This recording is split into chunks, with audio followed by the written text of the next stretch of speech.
All right. Hello, everyone. Thank you for joining us today for Third Thursday.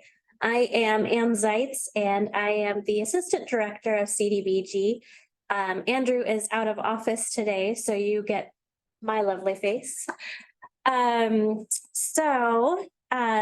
With me today are Tim Parks, Jessica Pierce, and Sandy Votod hiding behind me. And we have Jenny Erdley joining us remotely as well, so we're happy to have her with us today. Today we are planning to discuss LMI surveys, so we are glad that you're here.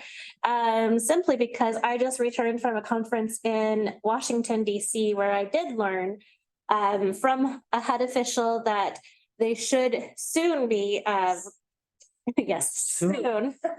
Be releasing the 2020 census data. So that is good news.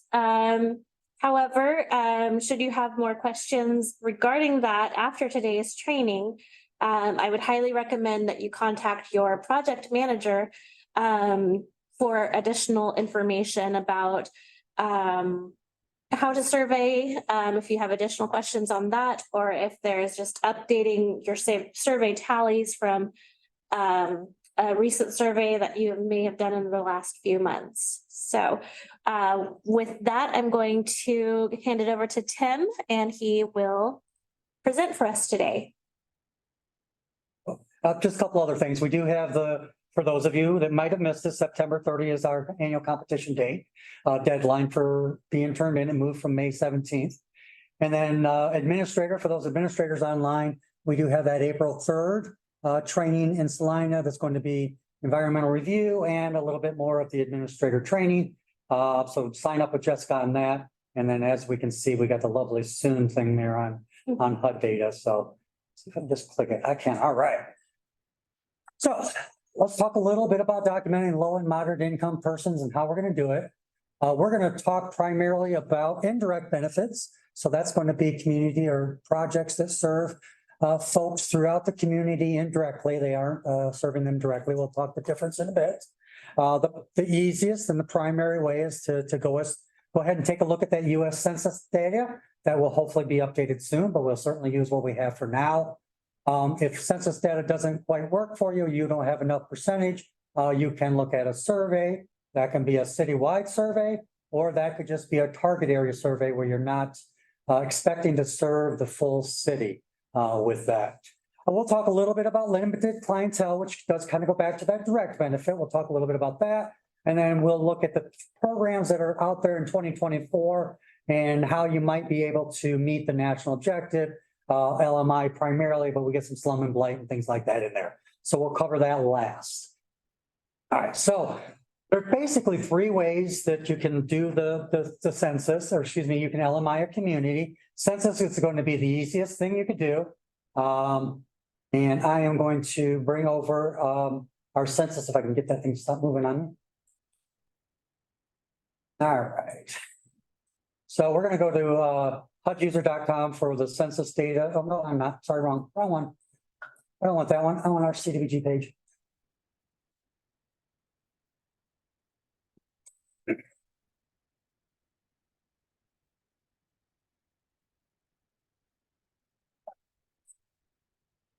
Hi, folks. There we go.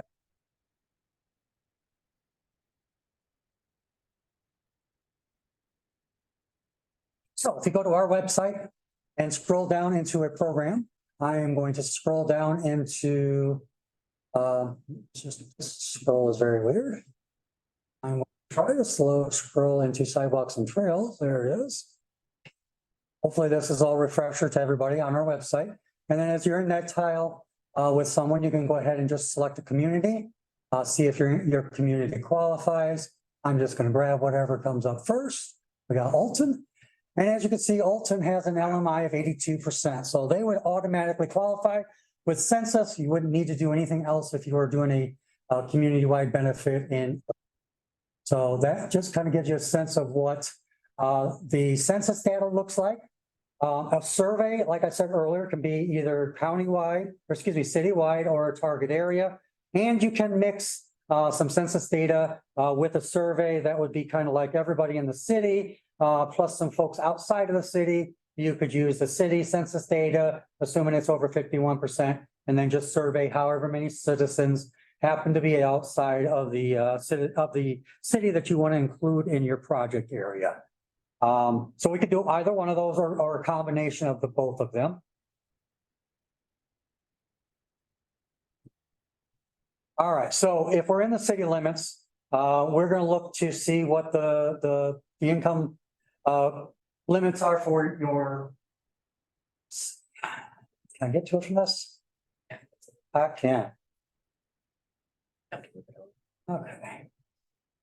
Okay, good. That was just what I did. I apologize. So if you go there and your percentage comes out to be 51% or greater, then your project qualifies. If your project is below 51%, 50.99 and below, it does not qualify. And if it's below 24.99, you're not going to be allowed to survey. Between 25% and at 50.99%, you could challenge the survey by conducting you could challenge the census by conducting a survey to do that. We can't round the numbers up or down. We do need to leave those last two digits out there or you cannot manipulate your beneficiaries or who you survey. You only want to survey this area because it's low income folks and stay away from that area. We need to do that randomly throughout the service area there. You can't adjust things to be able to do that. So census number one, if that's easiest to go to, and if not, then we're going to go to the survey. So this is going to be either everyone in the city limits or a target area, either way. One of the things you want to make sure that happens is that that the information gets kept confidential. So you're going to want to, these are not going to be subject to any public records requests that the city might have. They would not be able to show these surveys to them. And then you need to ensure the respondents or the folks that you're talking to in your community are aware that this is a confidential information. It's not really going to be shared with anybody. Nobody's going to have access to it. That will allow hopefully a little better return or clarity on everything, and folks will be willing to talk to you basically. We are looking at family income. So we do have a couple different definitions down there. So family is basically those persons living in the same household who are related. So not household. Household is mostly used in housing programs, and that's pretty much all persons that occupy that housing unit. And then in income, we are using adjusted gross income as the level that we're going to compare to our income charts. So now sometimes you're going to run into some households that have maybe more than one family, right? You may have an intact family and then you have another person living there, or even two families. You're going to try to capture that on your survey sheets and document that, and you'll see that later in the presentation. We'll see that. The next question here of how long is it good for? We get that question a lot. With the news that Ann just shared, that we do anticipate that being out sooner than later. There's really no good definitive answer. I know I've heard a few different things. I've heard 5 years, and then the things that are in writing are that they're good until the next census data comes out. And I think that's probably the general rule. I don't know why we're so delayed between 2015 and 2024 on getting that data out again. If you have a question specifically on whether, what you have is available is a survey there, if it's too old or whatever the case may be, reach out to your project manager. We'll have a conversation about that and get that back to you. I know I've told some folks 5 years, but with this coming up soon, hopefully it'll be out soon enough that you can either wait to start your survey and be able to capture things within time.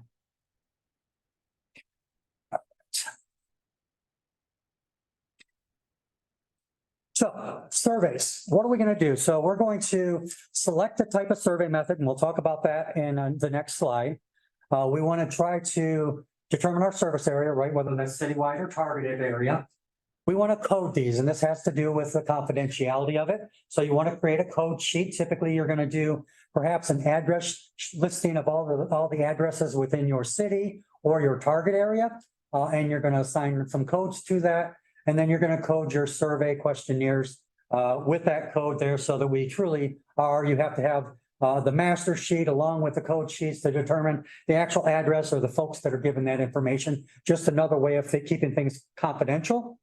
You could create your own survey. We certainly do supply a sample. We encourage you to use that sample. But if you didn't want to use that, you could create your own. We just want you to ensure that the questions that are being asked there are pretty much the same as what we're asking. keep your language simple, keep the questions simple. We really don't want open-ended questions.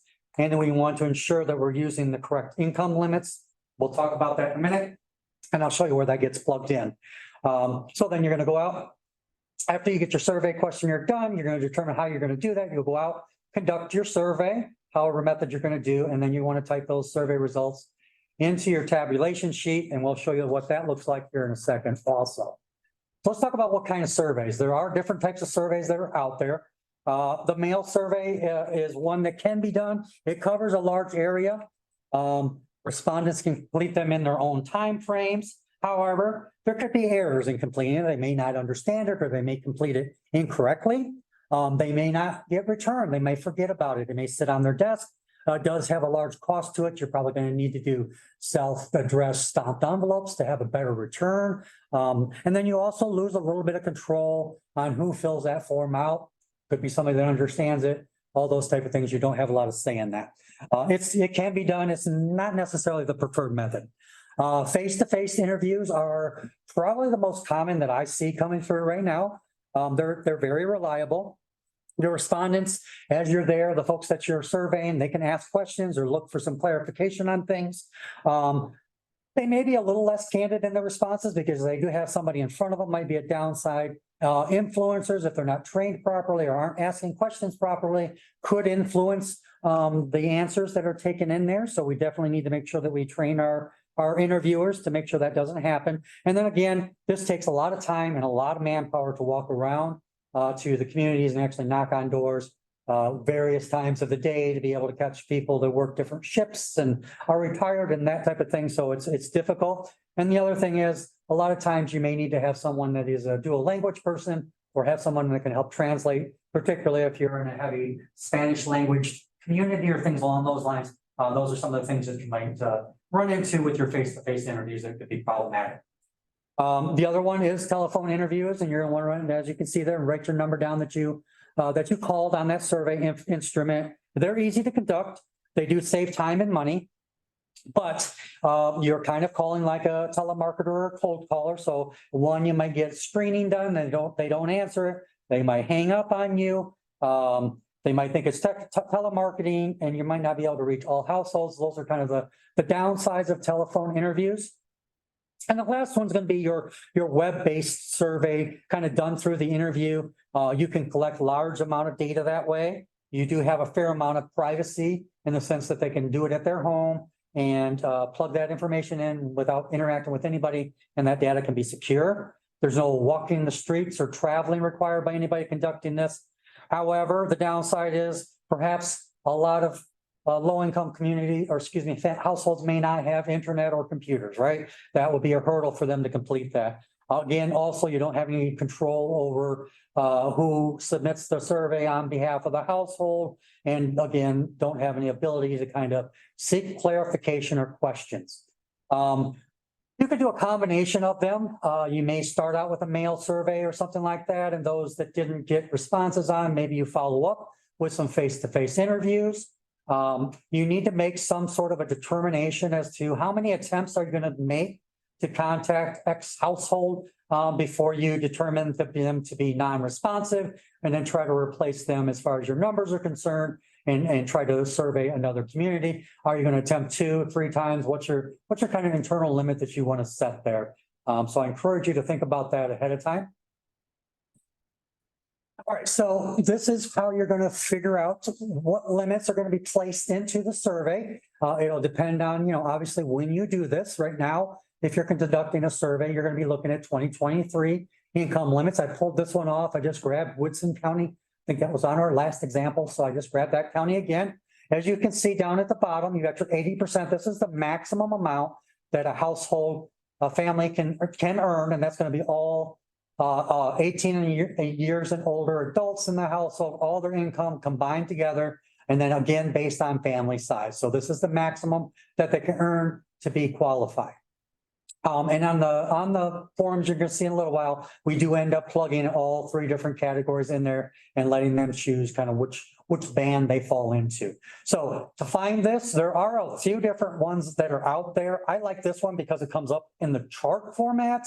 If you go to like HUD Exchange or HUD.gov instead of HUD User, you will get it. You'll get the data, but it'll just come in an Excel spreadsheet, just a long listing of all that. Is really hard to read. So I strongly encourage you to go to that web page. And let me see if I lost my web page, and when I get on my running, there it is.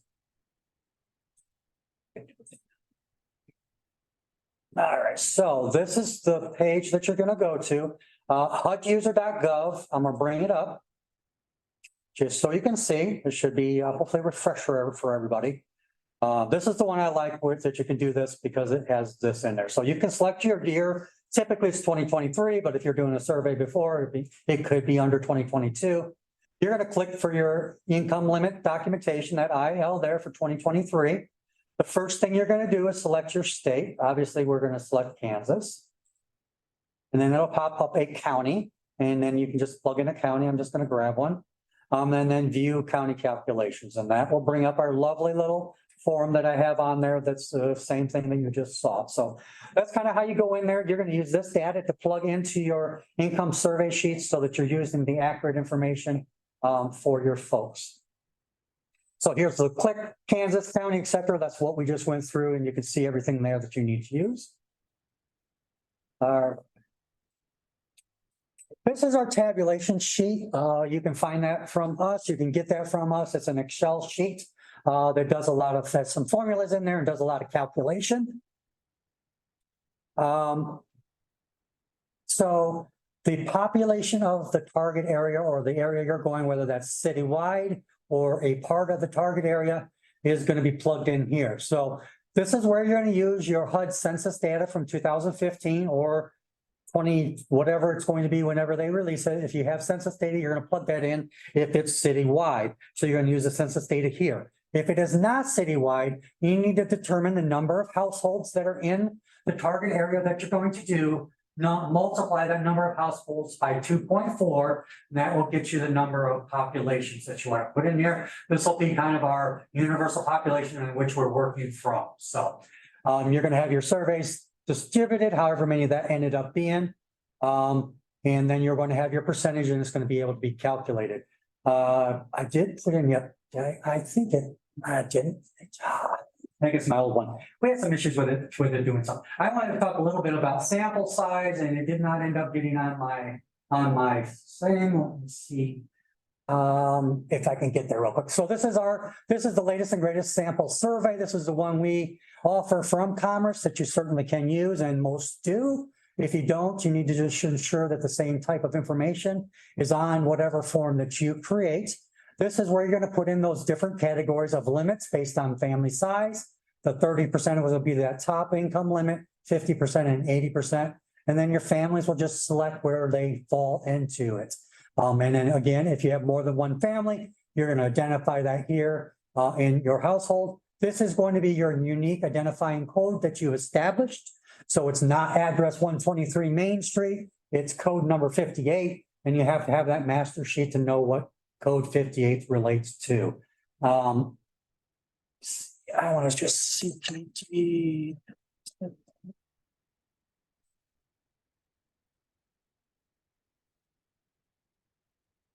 I'm going to bring up this document real quick and show you it because I couldn't get it into my slide. But give me 1 second here. I'll slide it over here for you guys.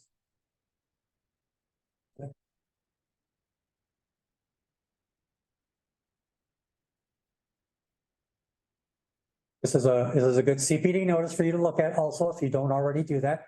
It's CPD 14-013. 14 is the year. This is the numerical number of our community planning development notice that comes out. So let me just go here because I want to show you a little bit about selecting your sample size. Hold still.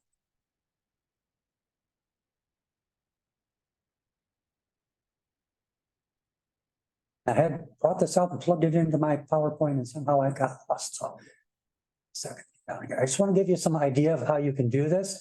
And there are some websites that are out there that can help you determine this easily by just plugging in some numbers. So apologize for the scrolling. Give me a second. It's pretty far into the document. Close. We're getting close.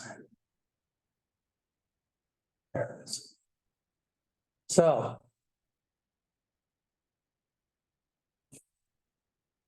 This is out of the notice, as you can see. These numbers here are just hypothetical numbers. If they come somewhat close to it, you can use that. This is a 95% confidence level. I wouldn't encourage you going any higher than that. 99 is a little bit too. And then you have your kind of your error, what is it? Something of error, anyway, your margin of error. Thank you. Geez, MOE. You can do that there. So there is a calculator out there at SurveyMonkey that allows you to plug in some information to be able to do that. But this is a good idea of the number of households that you need to try to target in your survey.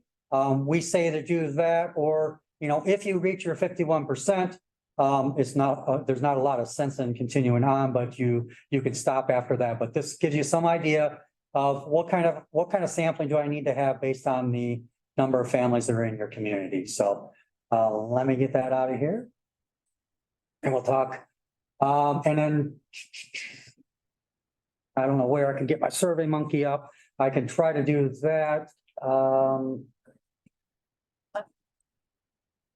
All right, so I will do the SurveyMonkey. If you need that address, I will get it to you, or maybe I can drop it in chat at some point in time or something like that afterwards. But there is a SurveyMonkey that is a sample size calculator out there. You simply plug in your population. You plug in your percentage, your 95 or 90%, and then your margin of error, usually like a 5 or 10%. And then it'll plug out, it'll produce a number of sample size that you should try to meet. So encourage you to take a look at that. So what happens if a survey is not valid? So code or other important information is whited out or scratched out. It's been altered. Something's going on with that. We don't like to see that. It's a copy. There are duplicates, right? We have the same address or something like that. That can happen. There can be errors there that can happen. It's incomplete. We don't have it. If it's not fully filled out, we're not going to be able to do that. Keep in mind that we are looking at, occupied residential housing. We're not looking at commercial buildings, industrial buildings. Typically anything downtown isn't going to be in your population. Vacant buildings and households aren't going to serve to be in there because there aren't any persons inside of that. I know there was one community that asked about prison population. I did see something in guidance where it did say that those folks are not counted because unless they happen to receive the services, which they wouldn't typically. So you can kind of, if you have a prison population in your community, you can kind of carve that out so that it doesn't artificially inflate the number of your population, therefore making it harder for you to meet your percentage. Those are some of the things that we look for as far as what's incomplete or what can it not be. All right, so I just want to jump in. There are some things this is going back to our direct benefit again. So those projects that directly benefit childcare, youth job training, job creation or economic development, those are type of things that are that are direct benefit. And then there's also this group thing called a presumed benefit. If you were at any of our road shows, we talk a lot about that. There are certain categories listed right here. That HUD feels that because of their circumstances and whatnot, that they basically are presumed to be low, moderate income persons. We don't have to income qualify and we don't have to do anything else with them. The ones that are primarily used here in Kansas are going to be our severely disabled adult persons, and that's going to be in our ADA improvement projects. You're going to be your elderly persons, could be for senior centers exclusively, or again, back to our ADA improvement projects. Those are the things that are there. But if you're doing any projects that involve, migrant farm workers or some of these other categories, then they would be presumed benefit. Other than that, typically what we're using here in Kansas is that self-certification of the participants in the program. We will give you that form. Your participants in YJT or in childcare would self-certify their family income, and you use that. Otherwise, we would document family size and income to show that 51% of the beneficiaries are LMI. Right now, we don't have any programs where we require that. Everything is being done through self-certification. So that's the direct benefit side of things, along with the indirect. All those other ones that we just talked about with the survey are going to be area benefit.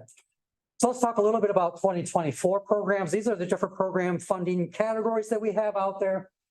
I already kind of alluded to it, but you got your nonprofit early child care centers. Those are going to be self-certified, direct benefit with your LMI, limited clientele. Your community centers, storm shelters, parks, and libraries will typically be citywide LMI, although I could see a park or even a library, depending on the size of the community, being more of a target area LMI, right? So it depends on how far they're serving.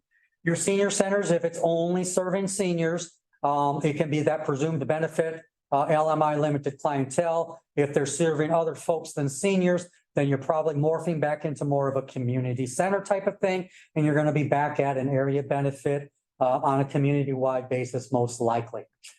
Sidewalks and trails, again, those are most likely going to be a target area, LMI, or it could be citywide, again, depending on how many sidewalks you're doing and where they are.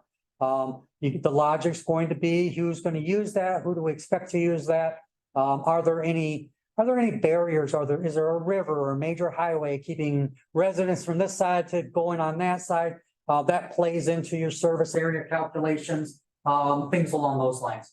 I already talked about the ADA improvements. That's going to be presumed benefit with your elderly and your severely disabled adults. And you got to limit your scope of work to those ADA improvements only.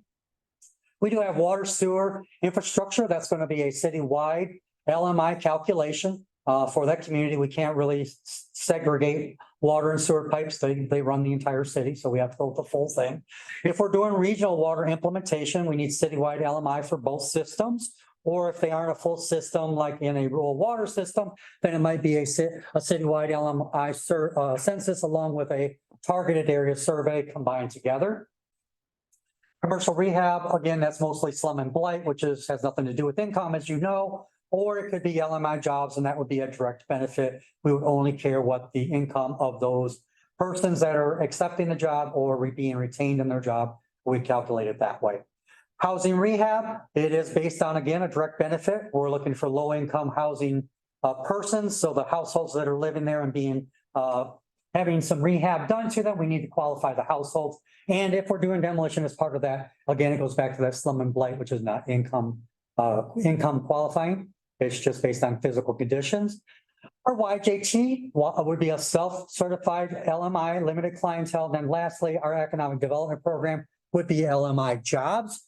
That's pretty much the only way that you can do that. Did want to talk a little bit about, okay, the surveys, natural boundaries. Your target area is an extremely important thing. If you're not doing citywide, which is pretty simple and easy, obviously, but if you're doing a target area where it's part of a city or it's a city and outside the city where you're doing a target area, determining that target area is extremely important. So work with your grant administrators, work with Commerce, please reach out to your project manager and trying to determine what makes sense. I know we've gone through this exercise with parks, right? What amenities are in this park? Would somebody pass this park because it didn't have a splash pad in it to go to this park over here because it did have a splash pad in it? Yes, your target area might be a little larger than it would be if the amenities were less.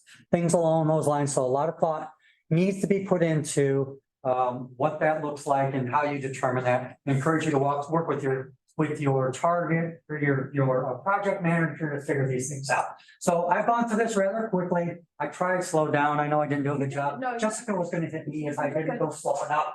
I want to stop right now just to see if anybody has any questions. Raise your hand, unmute yourself. We're pretty casual here, so I don't care either way, but anything I need to elaborate on or you have any questions on surveys or determining LMI. Do you want to pull up your survey monkey? I can You try have to. it. It's, yep, go over to the edge. Over. Oh, Oh, right. There you go. Right. There you go. All right, well, you find that, we do have a question in the chat. good. The question is, census data was due in November of 2023. However, it's now March. If a city conducted an LMI today and completed it without the census data today, how long would that be? Would LMI be valid for? It's usually 5 years. That was a lot to it, was it? Run it by me again. Okay, we'll break it down a little. Yeah, unpack that. All right, so if a city conducted an LMI today and completed it without the census data today, Okay. how long would that LMI be valid? Unfortunately, the trigger would probably be the new census data that comes out a month or two after that, unfortunately. It would only last that long. We had been saying 5 years a lot. Our standard language in our online and in our how to conduct a survey that's online says until the next survey comes out. I think the 5 years was something that we implemented just because it was so long since we had a new survey come out. But yes, if we got a new one that comes out, that's going to trump everything. And we're going to start all over. And that survey that was approved and done would only be valid for that month or two until that new one came out. Okay, Rosemary, Okay, can I chime in real quick? Yes, please, Jenny. Yes. Of course. So that survey that they would have done has not been approved by us for a project, correct? I thought it was. Is that what, are they saying that it got approved for a project, or they just completed the survey, tallied it up with the current census data from 2015, and they're hoping to use that survey to apply this year? would you mind unmuting and clarifying for us, please? Sure. I asked the original question. So like I said, census data was not completed. And we haven't done an LMI since I think 2012. So I guess we could apply for projects this year because there could be a list. But even if we did the LMI, and let's say we could only apply for 1 or 2 projects, right? We would ideally want that LMI to continue lasting beyond this year if we were to do it this year, right? Yeah. Okay, so Go if ahead, you Jenny. do surveys right now, because you're wanting to apply for something for 2024, if you do them right now, the population number that you'll have to use for your LMI survey will just come from the new HUD census data that Ian said we're probably going to get in like the next couple months. Just to clarify real quick, the only thing that you're really using the HUD census data for when you do an LMI survey, because you're doing a survey because you don't meet the 51% LMI. But the only actual number that you're worried about on there is what HUD is reporting as your population number. So if you go through your community today and you gather a bunch of surveys today, and you don't tally them up and you don't use them for a project that you're applying for in the next couple months, which you won't be because we moved our lovely deadline date for you guys to September.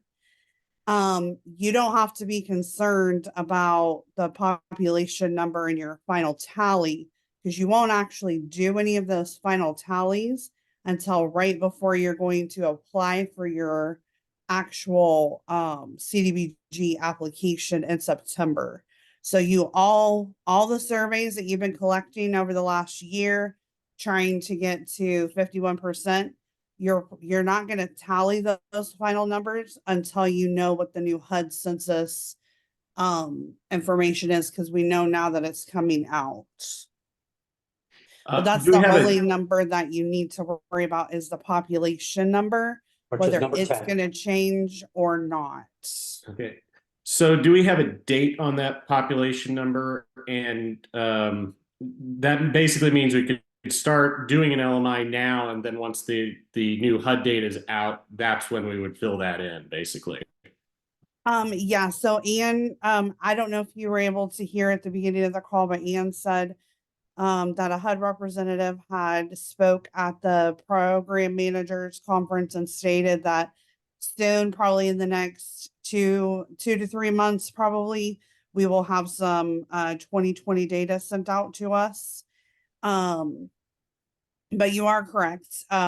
You don't have to do that final survey tabulation form that they have on the screen right here. You don't have to tally all of those surveys up necessarily until we get that new HUD census data. Now, one thing that it could impact is, let's say that the 2015 census data said that your population was, let's say, 1,000 people. And then the new census data says that your population is 1,500. Well, you met the 51% when your population was only 1,000, but you aren't meeting it since it's 1,500.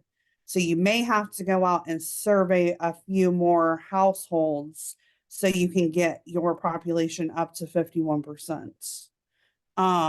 Sorry, not your population, but your LMI population up to 51%. But the only number on this form that comes from the HUD data goes right at number 10. I think Tim's got it, the cursor over there. That's the only number that you really care about when it comes to that. Now, if you're doing a target area, of course, there's a little thing that says you multiply it times 2.4 because you're adding some people in there that are not just a citywide benefit. But you don't have to worry about any of the other percentages, any of the numbers or anything like that. You're really just worried about what is the population number and how it impacts your surveys for your community. And we'll help you guys too. I know Tim said that earlier when he was talking about, we'll help you guys. If you guys are doing surveys right now, or you did a survey, let's say within the last year, preparing for 2024 applications, we know we've changed the deadline and so forth, and we will work with you guys to figure out your surveys and help you and guide you if you need to gather some more surveys, or if you just need to update your population number on this tabulation form and see where you set when you put all of your survey numbers in there. So don't worry, don't panic. We will help you. Thank you, Jenny. And CRPC, I see you have a question.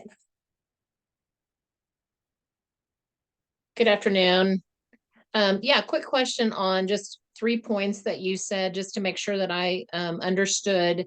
I'll go in reverse order. Towards the end, you made the comment about being unable to use a survey that's not complete.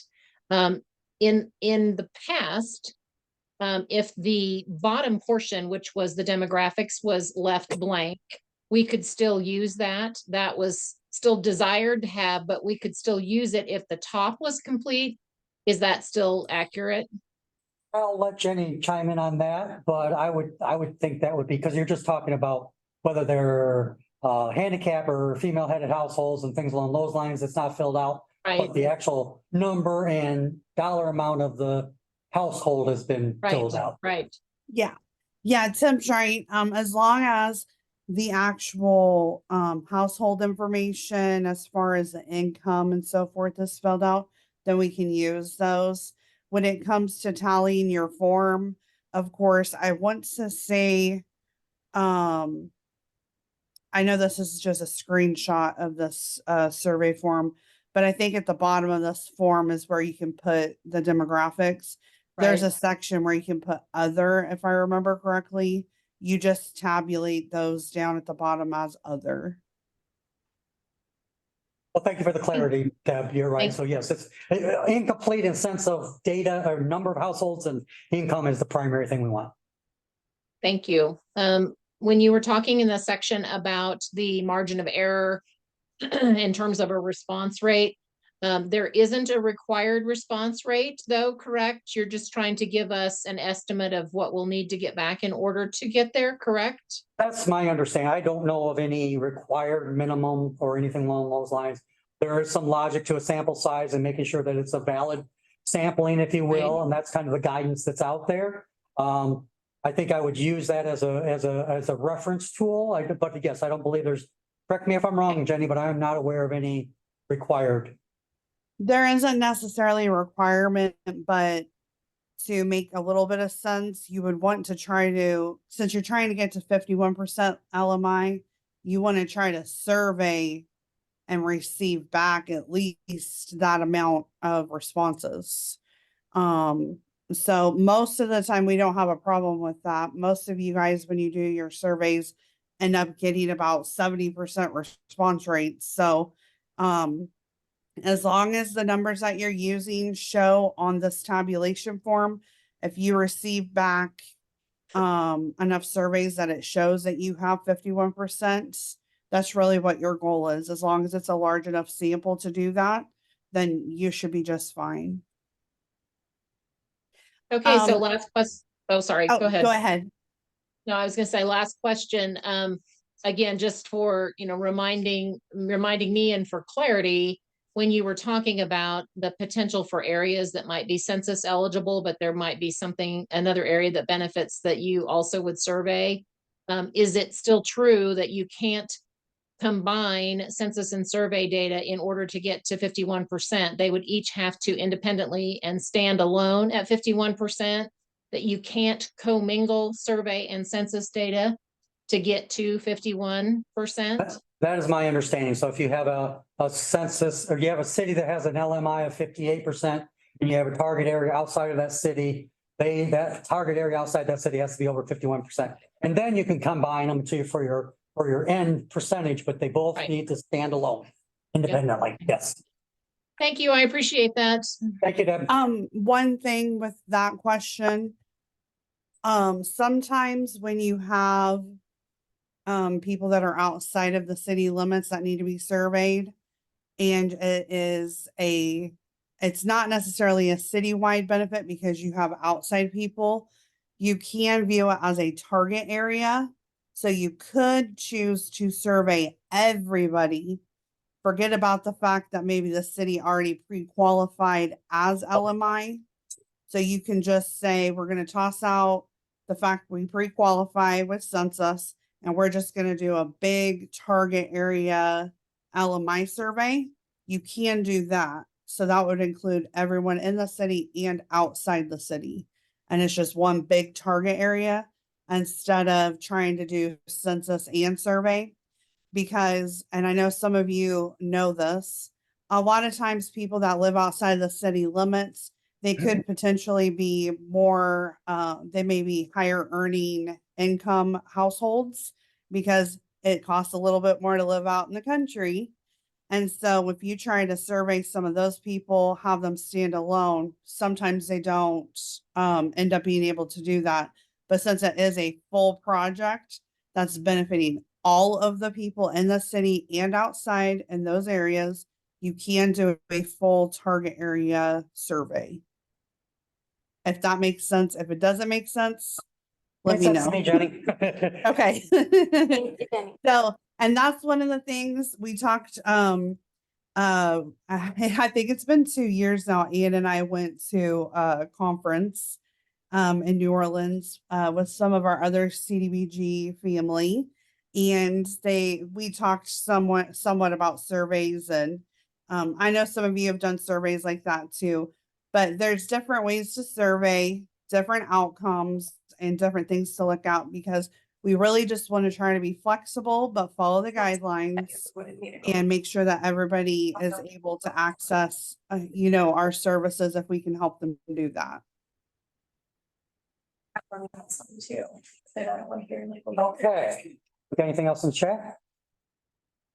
We do have a couple more in chat, and then we do have a little bit more information that Jessica will provide to us. So let's answer a couple more questions, and then we will hit Jessica's information. So Janet Wade asks, could you please clarify the rules about a community applying for / having multiple CDBG grants simultaneously? So we won't allow you to receive multiple of the same type, same category CDBG award in 1 year. So you won't be receiving like a community center and a senior center, if that makes sense. It may be that you do apply for, say, a community center, and then you also may be applying for a commercial rehab. In that case, depending on how it's rated, there is a chance that you may be approved for both grants. It just depends, again, on how your application is received and rated. And there may be some communities who do have multiple CDBG grants that are from different years. So I don't know if that helps, Janet, but feel free to reach out and we can further clarify if you do need more information. And the difference in Ann's example was it's between annual competition and rolling round. So annual competition, a community has to choose one to pursue, and that's it for that year. Rolling round, they can combine a rolling round with an annual competition. But like Ann said, in this like commercial rehab, which I have a lot of questions on, we will not allow more than one application per city.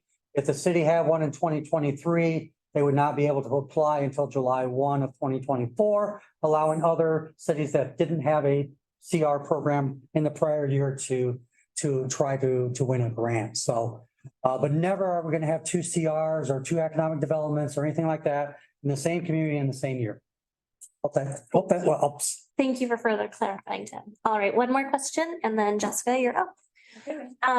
So Hannah Sparks asks, if the census is over 51% for the community and you have to add additional out of the community beneficiaries through the survey, does the survey have to come out at 51% of the number of people surveyed? So I think that kind of goes back to what we were talking about earlier, I think, if I'm hearing this right. So to me, you would have to have your target area, which would be outside the city, standing alone and meeting at least 51% in order to combine it. Or you could do what Jenny was saying, instead of taking the census data from the city, you could just create a large target area that includes the city and those folks outside the city and survey the entire group. And then that would have to meet 51% of the area online. Hope that answers your question. Sounds like it did. All right, Thanks very much let's for your let Jessica do her bit. And if you have any other general questions or more about LMI surveys, we certainly can capture that at the end. So let me turn this over to Jessica. I just wanted to catch everyone before they thought Oh, they we left. answered all the questions and now they're leaving. So the Kansas State Board of Technical Professions licenses the architects, engineers, as well as surveyors, geologists, and landscape architects in Kansas. But you are able to find a list of licensed architects and engineers, as well as surveyors, if you ever need one, by going to this link right here. Now, this is if you just search Kansas State Board of Technical Professions. On the left-hand side, it brings up, well, it'll bring up, oh, no, where did it go? Put that, yeah. Grab that. All right, guys, where's it at? Tim, you don't got it. I know, there's too much there. You post stuff out. Sorry, guys, Right there. I can grab it. I can't grab it. Fix it. Make it work, Tim. Anyway, so when you pull up the Kansas State Board of Technical Professions, on the left-hand side, you'll see buttons. Right now, they are in the middle of a website change. And it'll say search for a license. You can click on that button and it will bring up, it'll bring up a website. That's what, there we go. This is what will show up. Yay. All right. And then this is a requirement. You do have to choose KBTP. License type, generally, depending what you're looking for, but we can look for an architect. If you have a license number, likely you're not. License status, of course, you're going to want to be active. You don't want someone with a canceled license. And if you wanted to narrow it down more, you can. Generally, less is better when it comes to something like this. So you just want an architect that's licensed to practice in Kansas. This information over here just means that they live in Kansas. So if you could choose a specific county, that would mean that if any architects show up active license, they live in the county that you put in right here. So if you put in Trigo County, no one shows up, you have no licensed architects in that county. They don't have to be in your county, they just have to be licensed in the state. So that's why, generally speaking, this is probably all you need. You click search and you come up with a list. Like I said, it doesn't necessarily matter. This is just where they're located at, where they live, but they're licensed here. So it doesn't matter. So when you scroll to the bottom, you can see, I think there was at one point, there's 44, 45 pages of licensed architects. You could download the list, and then from there, you have to certify open records. You can delimited text or XML. And from there, you can manipulate, save, that type of thing. Now, the board only releases business information. So if they don't have business information on file, there may not be a phone number or that type of thing. But at least this gives you the name, and then you can take that name and plug it into Google, and that'll pull up their information. Same goes for if you're looking search for a business. There's the 2 tabs on the homepage. So the top one is search for a license. The next one is search for a business. So if you're looking for a specific business in one of those 5 professions, you can also do it the same way. I could talk about these guys all day. So if you have questions about finding licensed architects, engineers, businesses, that type of thing, let me know. Thank you, Jessica. No problem. That's a nice resource for you guys, so. Let's get that out of there. We do have another question on surveys. Oh, yay. All right, let's go. Let's do it. So Ryan asks, are there requirements on who can perform the surveys? I'm not aware of any requirements. If you're going to do door to door, would encourage that they be trained a little bit to not lead folks or, encourage them to want to give this information, because it's kind of difficult to come to the door. Hey, give me how much income do you make and things along those lines. Jenny, do we have a requirement for grant administrators, or the typical ones that are doing it for us? But I don't know about anybody else. No, there really isn't a requirement as to who's doing the collecting. Some communities have good success with their surveys by having some of their youth with responsible supervision go door to door and talk about the project they're trying to get involved with and gather information. So sometimes that's beneficial. I know that one of the communities, they actually set up a booth at a football game because, small town Yeah. people like myself, we are at the football games every weekend or every week. And so they were able to gather a large portion of their surveys from residents at the football game. So really, it's just about gathering the information. Somebody that's responsible needs to be in charge of tallying them. Okay, thank you, Jenny. Are there any other questions that anyone has?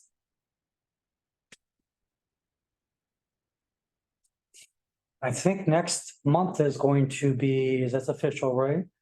We're doing Baba next month. I think next third Thursday is going to be on Build America, Buy America, and what all is going on with that fund provision. Things changed, there's a threshold there that was just CDBG amounts, and last time we talked to HUD, now it's going to be your total project cost. That's going to be the threshold for Baba. So more to come on that next month. I know a lot of you are trying to put some language into contracts and try to adhere to the rules as they're rolling out. And we're trying to stay on top of things as best as HUD pushes it out to us. So I do have a question. This is Cleo McCrory. I've had an entrepreneur that's interested in economic development grant, and I'm pretty sure that I'm right on this answer, but she's sure that I'm not right on it. And that is that she thinks you do not have to have a certified grant administrator to take and administer an economic development grant. And my understanding is that all CDBG grants have to be administered, but you don't have to have a certified administrator to write the grant, but you have to have a certified administrator to administer the grant. Am I correct on that? That's not my understanding. Certified since. we've stopped certifying administrators, number one, a few years ago. I would strongly encourage you to have an administrator on this that knows CDBG well and inside and out, because that is by far the most complicated CDBG program we have out there is economic development. So folks that know that well, there's a lot of financial things that go into it and stuff like that I would encourage a grant administrator. I don't believe we have a rule that says they have to be a certified grant administrator, though, to get to your question. Okay, I just wanted to make sure that I was clear on that because I haven't done CDBGs for a couple of years at least, so I just wanted to make sure that I'm correct on that. So it's strongly recommended, but it's not absolutely required. No, I mean, I think if I think it might show in your ratings perhaps, but it's not a requirement. I mean, just to be able to have the capacity to be able to handle the grant would be all. So we would be very interested in, kind of the qualifications or experience of that person doing it if it wasn't an experienced grant administrator. So I think Okay. that's the best answer I got. Thank you. Thank you.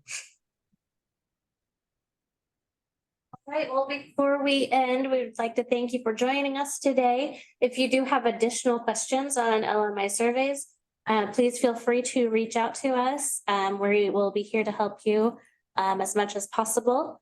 But again, we thank you for joining us, and we have recorded this session, so you can look for this third Thursday at 3 with CDBG on our website coming soon. Thank you, everyone.